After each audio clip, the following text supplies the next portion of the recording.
Hi everyone, welcome back to the channel, Logan Midnight Reacts. And I'm about to react to some true school lockdown animated horror stories. Let's dive right in.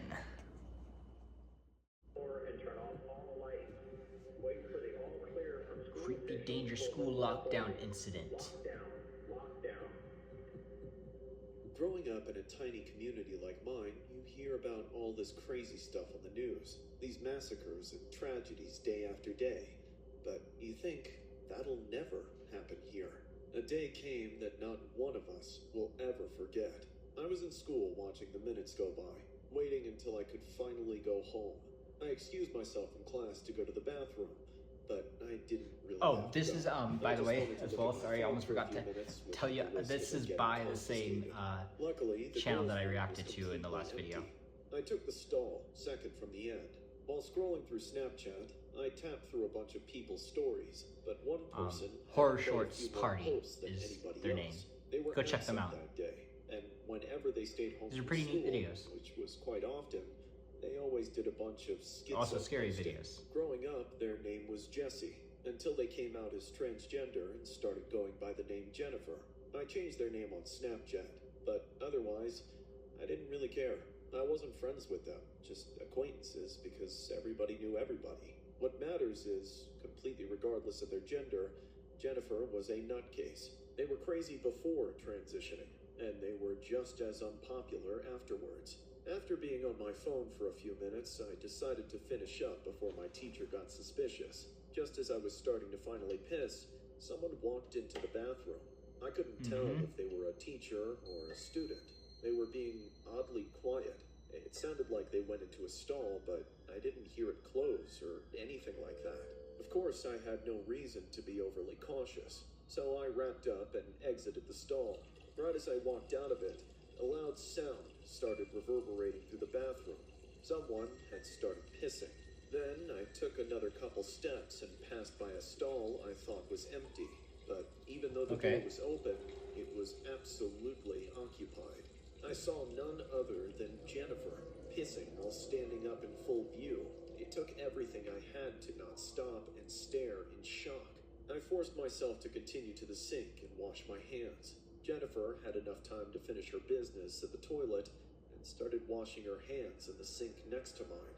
That's when I saw the blood, a shocking amount of it. Oh no. My hands froze under the tap. It didn't take long for Jennifer to catch me staring at me either.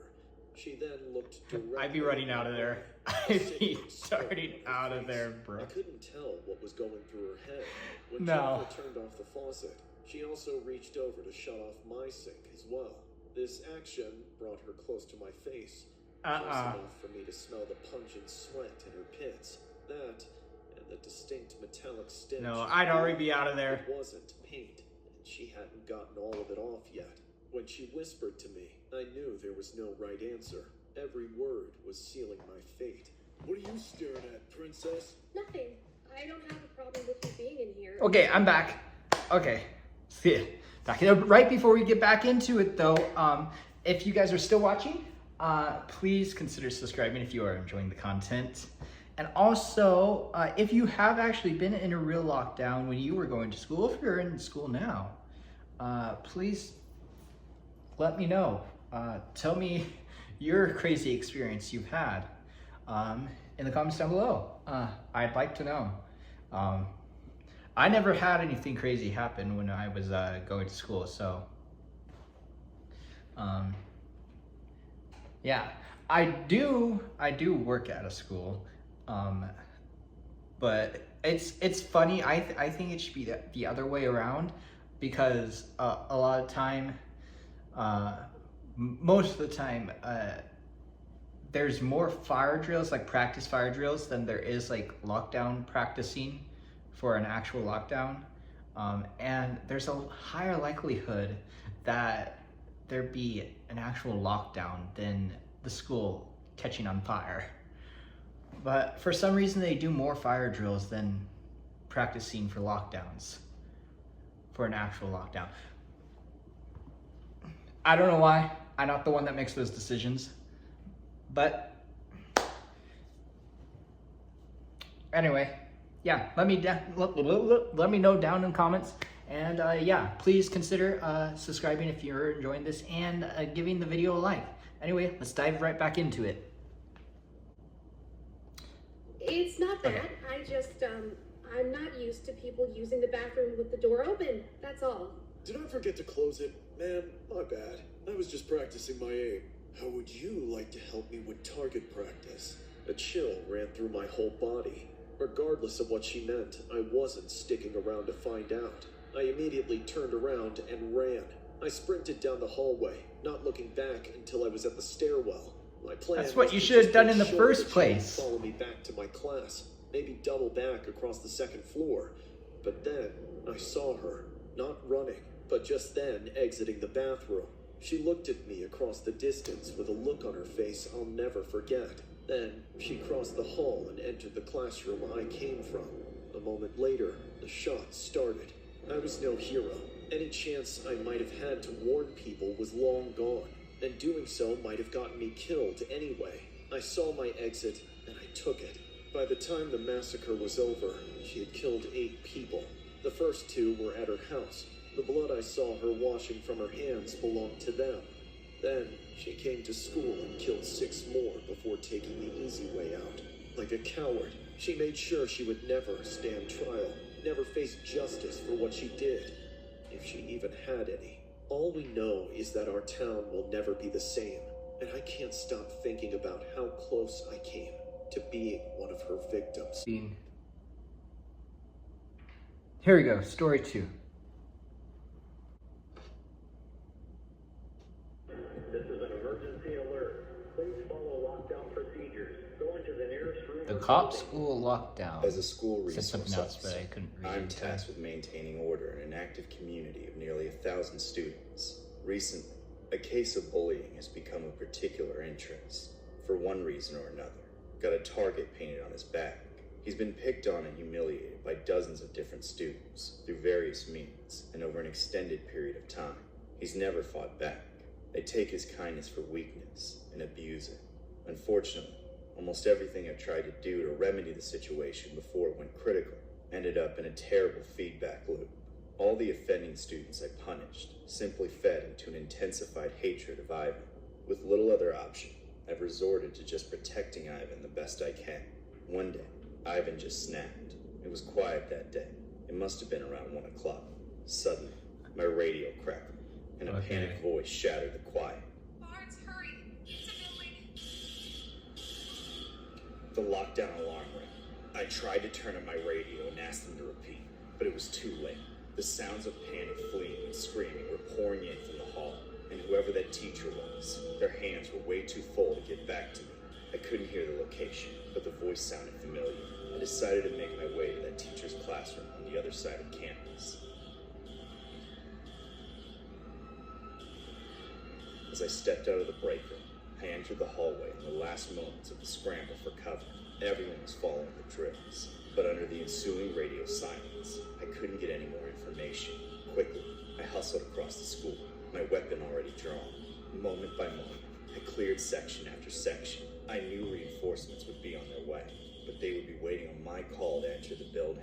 There was a chance that going in too brashly would lead to more panic and further casualties. It was up to me, but it was so damn quiet. My ears were ringing, my heart pounding in my head. It had been years since I felt the pressure of this on. But why? For all I knew, this was a false alarm.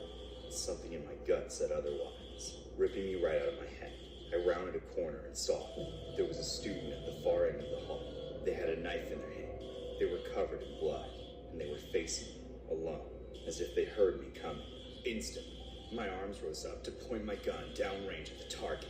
My finger touched the trigger, but then I stopped. I lowered my gun. It was Ivan. The look on his face was haunting.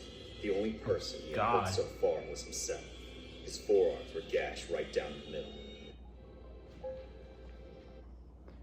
Another advertisement.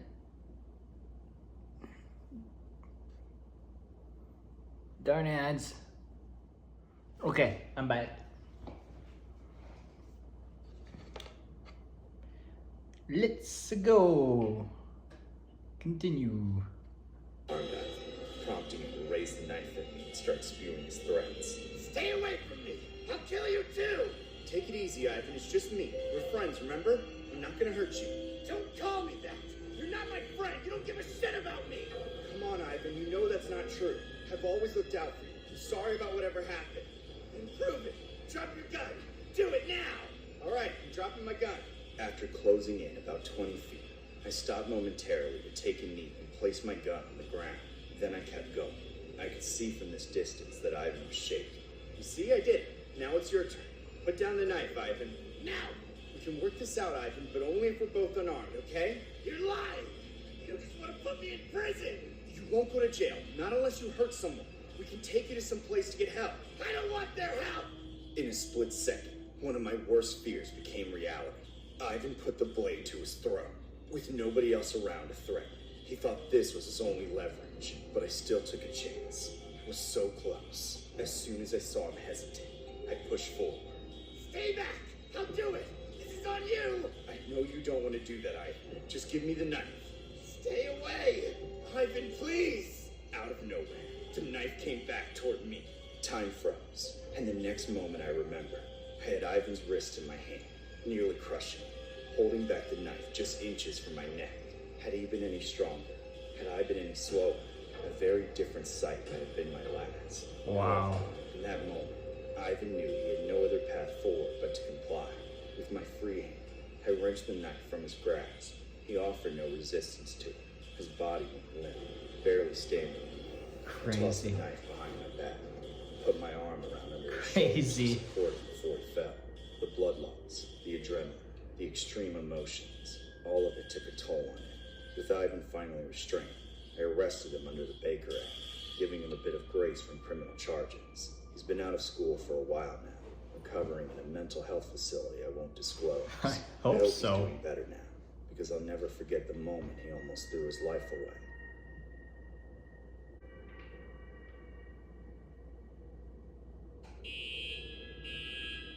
Story 3, last story. Lockdown. This is an emergency alert. Please follow lockdown procedures. Go into the nearest room or building. I don't have a lot of friends at school. One of the few friends I have, this kid named Zach.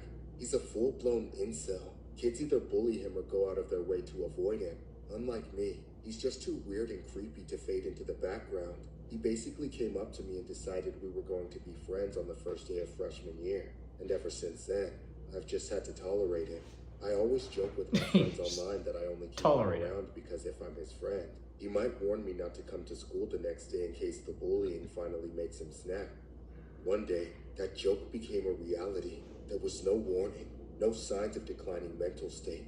I was probably the first person at school to get any indication that Zach was up to something. It started out like any other day. I had just got off the bus, and I was waiting to get breakfast in the cafeteria, when Zach suddenly pulled me out of the line to tell me something. He was wearing the same clothes he always did. His worn-out backpack clenched all the way up to his shoulders, but something else was there too. He had a new, different bag slung under his arm. Different bag, there's something in it. But too small to fit a laptop or even a regular-sized notebook. I didn't have to bring it up either, because it was all he wanted to talk about. Dude, you're gonna make me miss breakfast. What do you want? Shh, just be quiet and take this. I need you to keep it a secret for me. Your brand new bag? Wait, did you steal it? No, it's mine. I just have to get rid of it for a bit. Well, what's in it?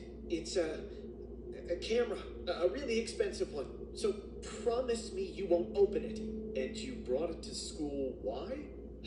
Look, I was just trying to take pictures of some girls for, but then a couple of guys saw me and now they want to smash my camera and kick my ass. Huh, sounds like you deserve it, you creep. Shit, I gotta run. Take this and don't look in it. As fast as he appeared, Zach shoved the bags into his hands and bolted. I looked around for that group of angry guys chasing after him, but I didn't see anyone Didn't except see the anything. man who had witnessed our entire interaction. Not sure what else to do. I put the bag over my Open the shoulder bag. and to the back of the line. As I waited, I started to feel how heavy it was from the strain on my shoulder. I got breakfast, then went to class, trying to ignore the extra weight I was carrying. Minute after minute, it was all I thought about, until I finally couldn't resist the urge any longer. In the middle of class, I slowly and quietly opened the zipper by a few inches, then looked inside. My worst nightmare came true right in front of my eyes. There was a gun in the bag. Immediately, my skin felt like it was on fire, and I started sweating profusely. I was afraid if I bumped the bag the wrong way, the thing inside might randomly go off. After 20 more agonizing minutes, that class period ended, and I had my chance. On the way to my next class, I walked by a bush and placed the bag behind it as discreetly as I could. I planned to tell Zach where I stashed it. A few hours later, school was almost over. Once I left, I'd be home free. But the school had other plans. Suddenly, someone got on the intercom and said the school was in lockdown. I started freaking out all over again.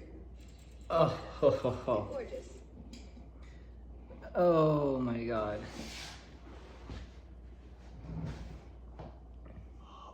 Well, something bad is about to happen. Anyone know? I had to keep quiet and follow instructions. The teacher locked the door, turned out the lights, then directed us all under our desks.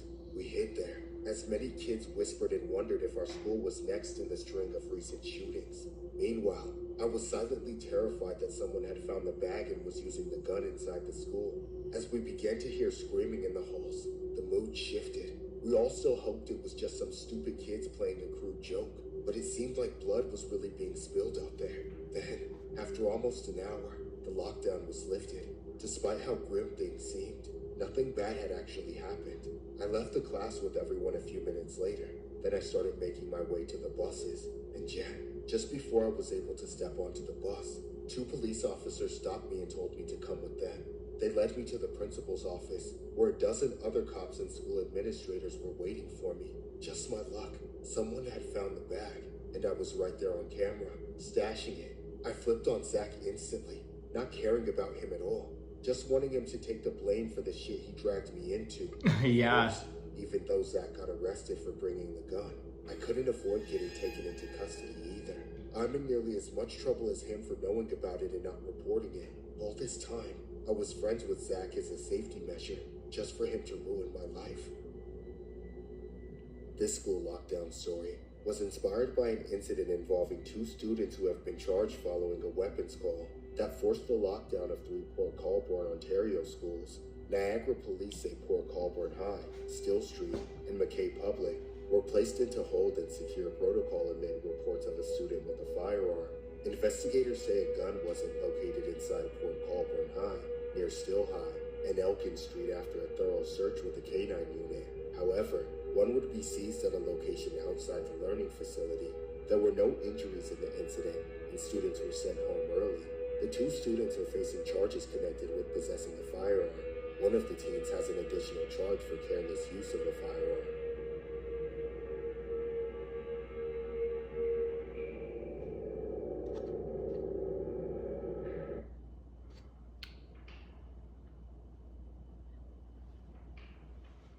Okay, so those were the stories. I hope you enjoyed the video, and tell me which story was your favorite in the comments, and until next time, I will see you in the next video reaction. If you stayed this long, and please consider subscribing. Click that subscribe button and boop in the like button. It helps get the video out into the algorithm, so it's highly appreciated. And with that, I think just gonna say thanks for watching, and I'll see you in the next one. Bye, guys.